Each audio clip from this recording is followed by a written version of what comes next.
Hey guys, and welcome back everyone as we are looking at the mid-season finale of Fear the Walking Dead, Season 4, Episode 8, No One's Gone.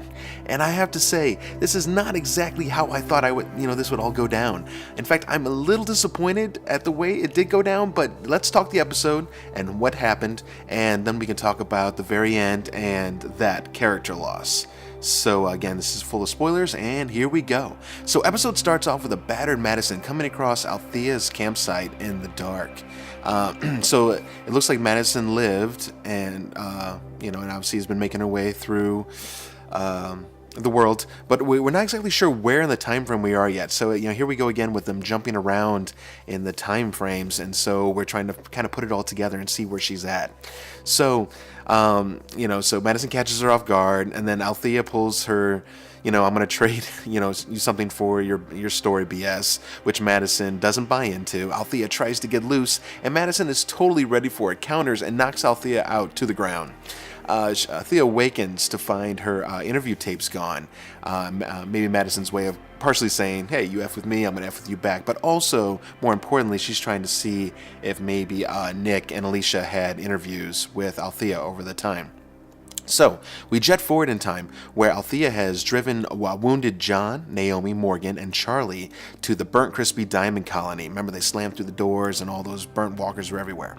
So, they start getting swarmed with walkers. Naomi and Morgan manage to make it outside and into the buildings to find their medical supplies. Naomi obviously knows where they are because she used to live here. Meanwhile, freaking Alicia, Strand, and Luciana I've already caught up to them, basically, and a firefight ensues as Alicia taunts Althea over the walkie. Normally I'd be on Alicia and the other side, but I gotta be honest, Alicia's being a total Bia here. I mean, Luciana nails the vehicle with a damn rocket, and the driver's side door falls off.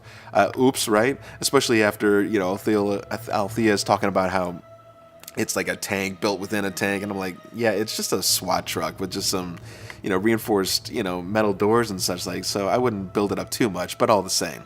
The door falls off, so we jet forward in time again, not fully understanding, again, if Madison has met Althea after all the events at the Diamond Colony went down, or including the assault that we're currently seeing with the SWAT truck with Luciana, Alicia, and Strand and doing their thing. So Althea basically catches back up with Madison. Madison's trying to look through the tape. She gets caught off guard, and Althea forces Madison to tell her story. Althea shares some talk about some assignment she had abroad where she was opposed with some warlord named Twisted Round or something, but basically just trying to open up the conversation with Madison, and this does spark some kind of connection as Madison starts to share.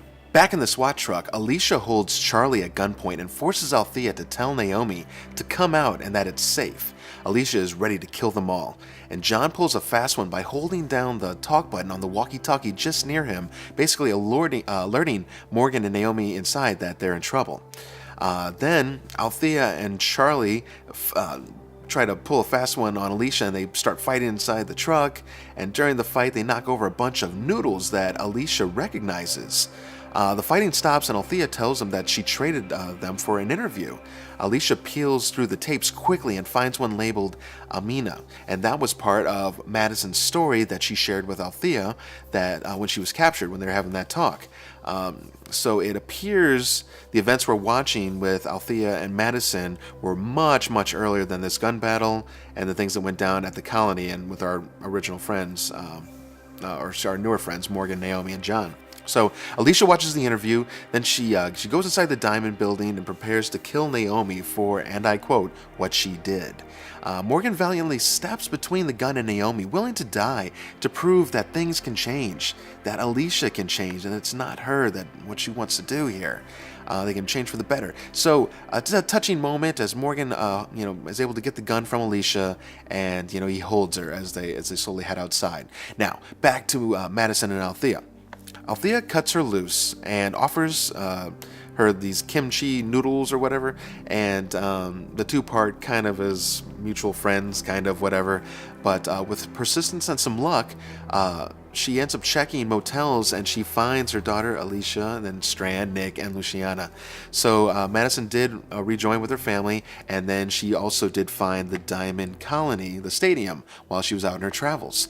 So clearly it's looking, like Madison is going to get lost in this episode, but let's kind of keep going with this. So we jet back to the SWAT truck, and Althea wants to know what happened to Madison. So Althea pulls over when Alicia tells her to.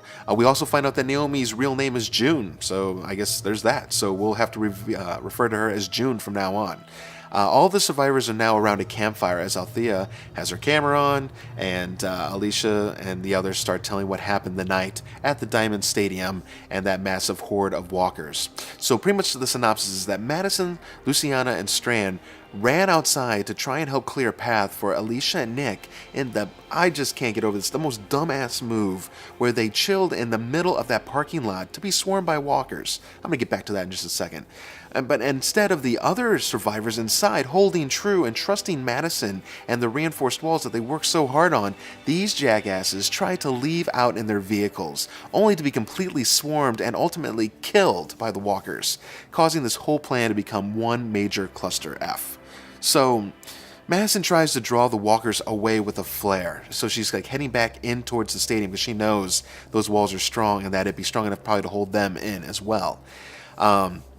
And she's near all the flammable liquid and stuff that Enos poured out of his truck into the parking lot. So Madison runs into the stadium. The dead follow her just so the others could get away. She tries to double back through the tunnels. At least that's what they tell us about. But there were just too many. And so she ends up locking herself in. She locks the doors, which makes sense because remember, when Althea and the main truck came into the stadium, they had to bust through those doors, which we were kind of like, why was it locked from the inside? But yet everything was burnt crispy. So ultimately, this locked all the walkers inside the stadium, and it held them very, very well. So they could have held out. Madison is surrounded, and she drops her flare, which ignites the entire set of walkers inside. I guess since they were kind of probably so covered in some of that flammable crap. So, and that's that. Madison is gone. I mean, we didn't see her body engulfed in flames and whatnot, but it is the end of her story. They've fully confirmed it. And, I saw Kim Dickens, the actress who plays Madison on Fear the Walking Dead, Talking Dead. And, you can tell she's just so unhappy with this choice that the writers went. She really had a connection with the show and this character, and it was a very strong character. So like I mentioned at the beginning of the review, I'm really not fully satisfied the way these events went down. I mean, not so much that Madison died, because I do think that's the way she would have wanted to go. On her terms, saving the ones she loved. Absolutely makes sense. I think I'm most aggravated by the choices of Alicia driving up and basically in the middle of the stadium lot, just parks there and just kind of, they get swarmed, by the way, from behind.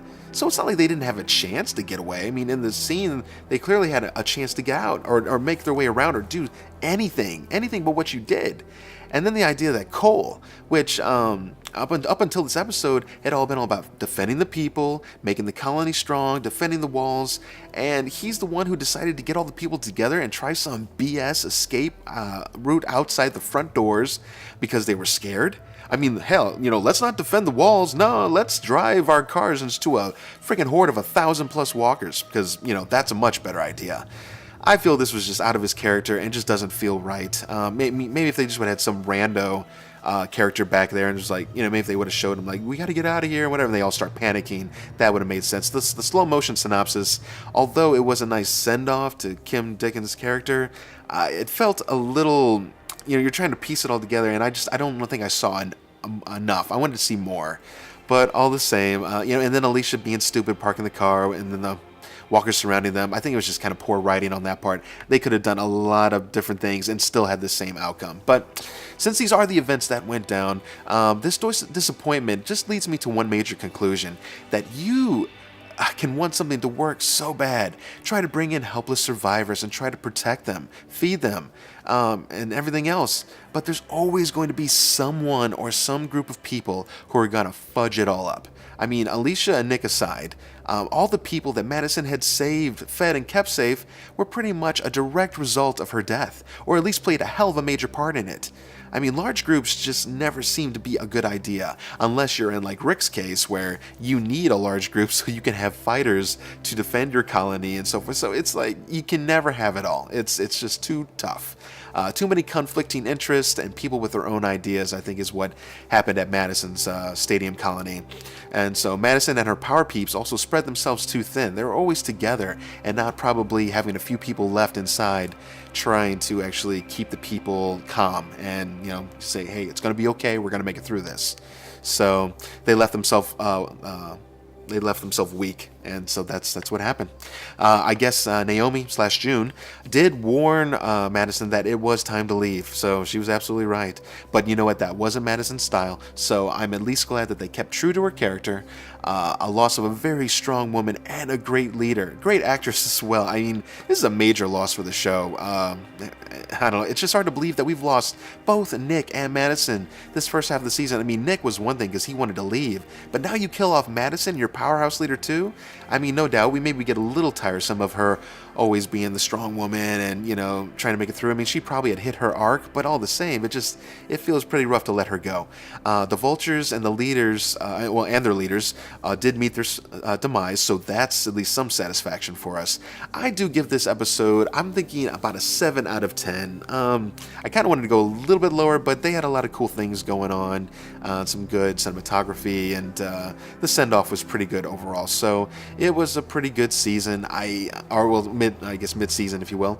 A whole lot of jumping around in timelines, which kept us wondering, you know, what went down, and we also met a lot of cool, interesting characters like John Dory, and Naomi was interesting too, and they had some cool episodes. So looks like that's going to be all for now, guys, until August, when the second half of Season 4 of Fear the Walking Dead comes back to AMC. So it's been fun.